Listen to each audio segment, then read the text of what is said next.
Angiyafisa nje ukunginikeza reason as to why umuntu ophethe isiteshi lapha must not be fired.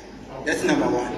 I'm just asking you why that guy who's the leader or Osema should not be fired. Just two reasons.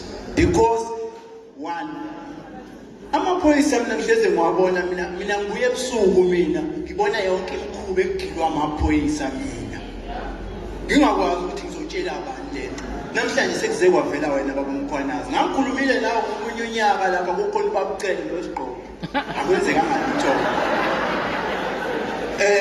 ngaleso sikhathi kunamakotishi emphakathini yethu kunamakotishi okuyiwona alokhu zigebengu abanikazi bamakotishi ababavethi abantu ababaqashisayo baqashisa igebengu isigebengu sivele sibeke umbhede la sibhaka imoto ngaphandle sihambe siyobamba inkunzi sibamba inkunzi sibaleka vele kunombhede lapha akwaziwa lo muntu uthi ubani uhlalaphi as long as ekhokha irent kuphela uma-stand uhappy ngalokho then thina we must suffer thina esihlala siwomakhelwane nalapho.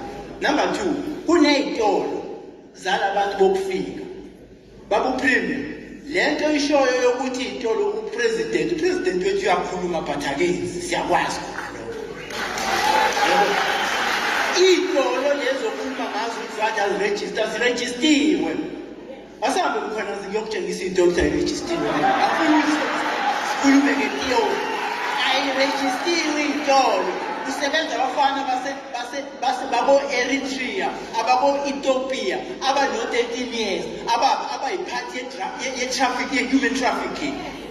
Nithule nina niyakwazi khona lokho asisimeli amaphoyisa babumkhona asemtshebheni atulusa imoto kanje ayokwenza lento elibiza ithi extortion ayokwenza extortion amaphoyisa asemtshebheni imoto yakhona mina nginayo inamba yayo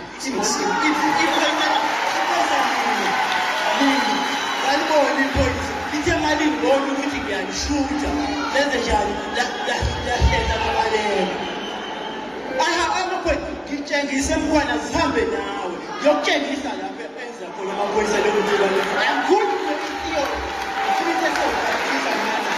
Asikoke mfowethu 1 minute. Isesengayisho nje ukuthi one amaphoyisa asemtshebheni they are corrupt to the core. We must address that. Umuntu ophethe amaphoyisa asemtshebheni must be fired as like yesterday.